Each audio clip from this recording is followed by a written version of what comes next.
Actual reserve ratios can be much higher than 9 to 1. For some types of accounts, 20 to 1 and 33 to 1 ratios are common. There are also many exceptions where no reserve requirements apply at all. So, while the rules are complex, the common sense reality is actually quite simple. Banks can create as much money as we can borrow.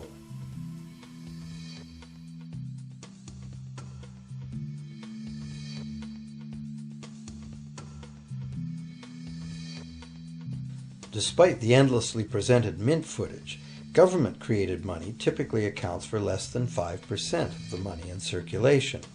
More than 95% of all money in existence today was created by someone signing a pledge of indebtedness to a bank. What's more, this bank credit money is being created and destroyed in huge amounts every day, as new loans are made and old ones repaid.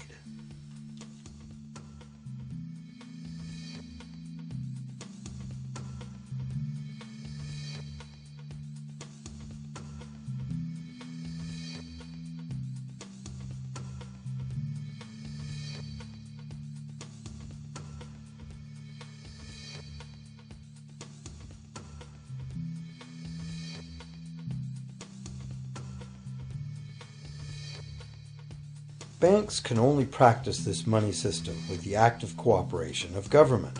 First, governments pass legal tender laws to make us use the national fiat currency. Secondly, governments allow private bank credit to be paid out in this government currency. Thirdly, government courts enforce debts.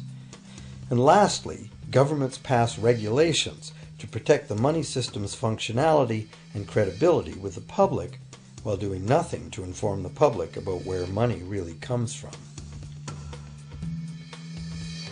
The simple truth is that when we sign on the dotted line for a so-called loan or mortgage, our signed pledge of payment, backed by the assets we pledge to forfeit should we fail to pay, is the only thing of real value involved in the transaction.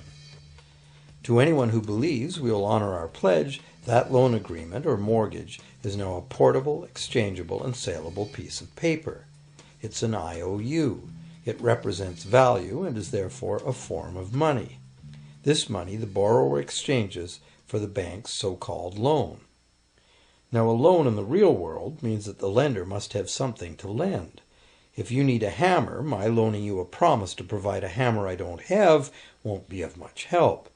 But in the artificial world of money, a bank's promise to pay money it doesn't have is allowed to be passed off as money, and we accept it as such.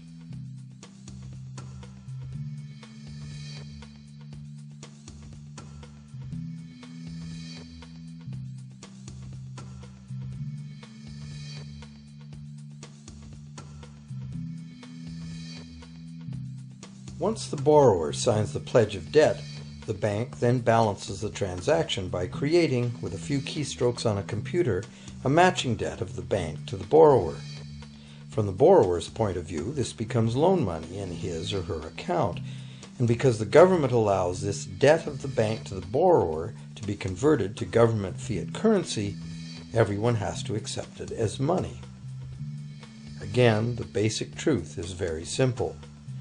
Without the document the borrower signed, the banker would have nothing to lend. Have you ever wondered how everyone, governments, corporations, small businesses, families, can all be in debt at the same time and for such astronomical amounts? Have you ever questioned how there can be that much money out there to lend? Now you know. There isn't. Banks do not lend money. They simply create it from debt. And as debt is potentially unlimited, so is the supply of money. And as it turns out, the opposite situation is also true.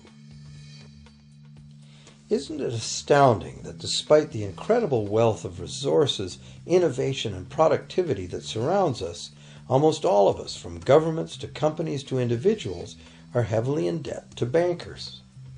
If only people would stop and think, how can that be?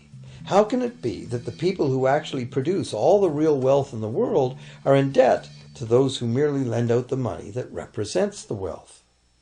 Even more amazing is that once we realize that money really is debt, we realize that if there was no debt, there'd be no money.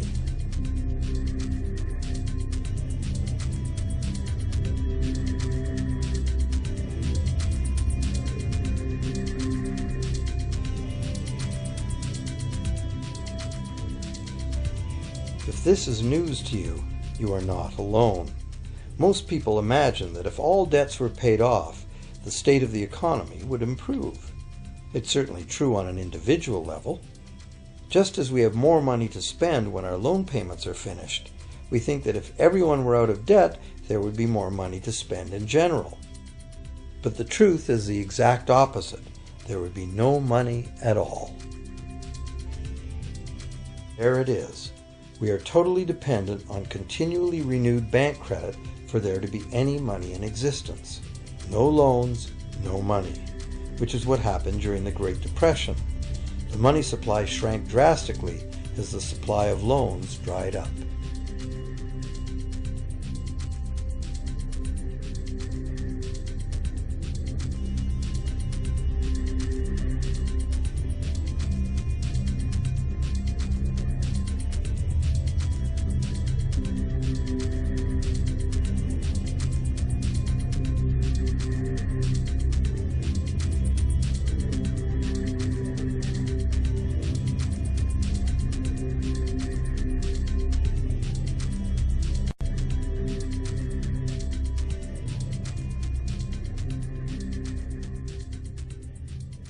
And that's not all. Banks create only the amount of the principal. They don't create the money to pay the interest.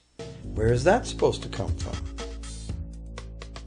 The only place borrowers can go to obtain the money to pay interest is the general economy's overall money supply. But almost all that overall money supply has been created exactly the same way, as bank credit that has to be paid back with more than was created.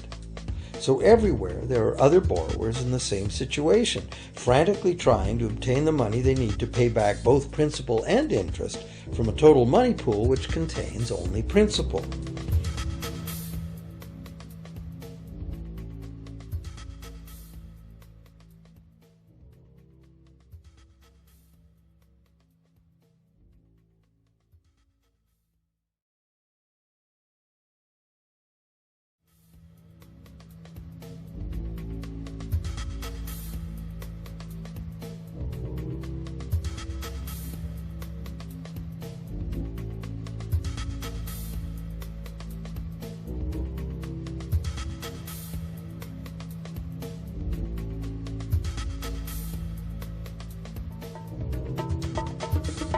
The big problem here is that for long-term loans, such as mortgages and government debt, the total interest far exceeds the principal.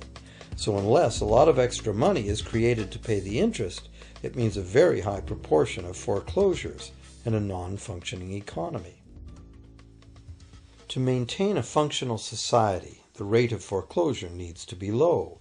And so, to accomplish this, more and more new debt money has to be created to satisfy today's demands for money to service the previous debt. But of course, this just makes the total debt bigger, and that means more interest must ultimately be paid, resulting in an ever-escalating and inescapable spiral of mounting indebtedness.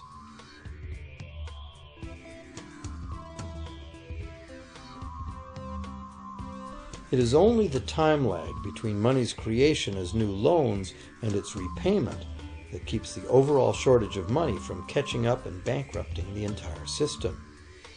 However, as the bank's insatiable credit monster gets bigger and bigger, the need to create more and more debt money to feed it becomes increasingly urgent. Why are interest rates so low? Why do we get unsolicited credit cards in the mail? Why is the U.S. government spending faster than ever? Could it be to stave off collapse of the entire monetary system? A rational person has to ask, can this really go on forever? Isn't a collapse inevitable?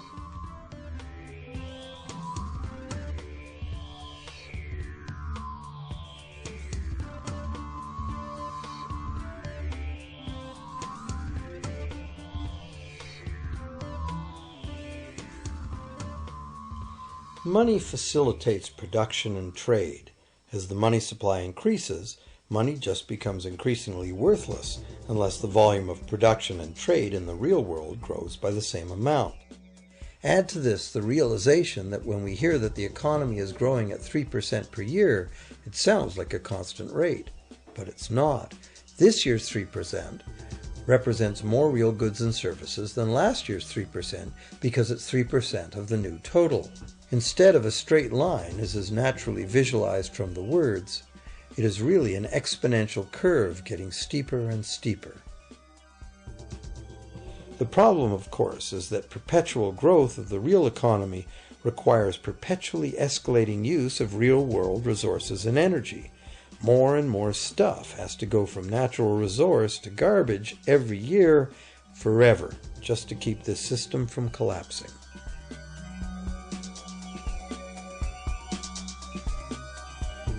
What can we do about this downright scary situation? For one thing, we need a very different concept of money.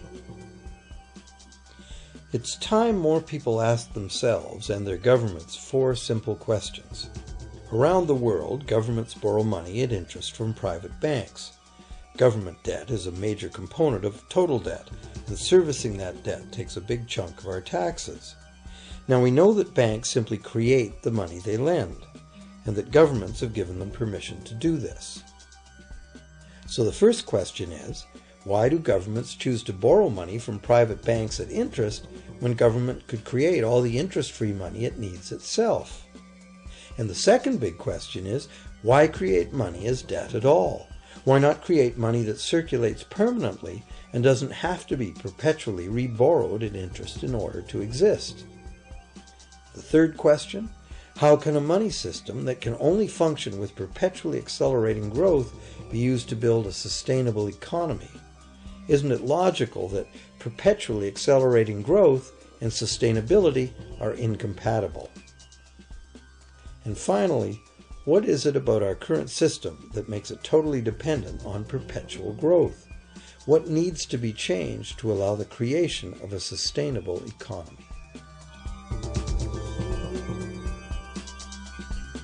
At one time, charging any interest on a loan was called usury and was subject to severe penalties, including death. Every major religion forbade usury. Most of the arguments made against the practice were moral. It was held that money's only legitimate purpose was to facilitate the exchange of real goods and services. Any form of making money from simply having money was regarded as the act of a parasite or of a thief. However, as the credit needs of commerce increased, the moral arguments eventually gave way to the argument that lending involves risk and loss of opportunity to the lender, and therefore attempting to make a profit from lending is justified. Today, these notions seem quaint. Today, the idea of making money from money is held as an ideal to strive for. Why work when you can get your money to work for you? However, in trying to envision a sustainable future, it's very clear that the charging of interest is both a moral and a practical problem.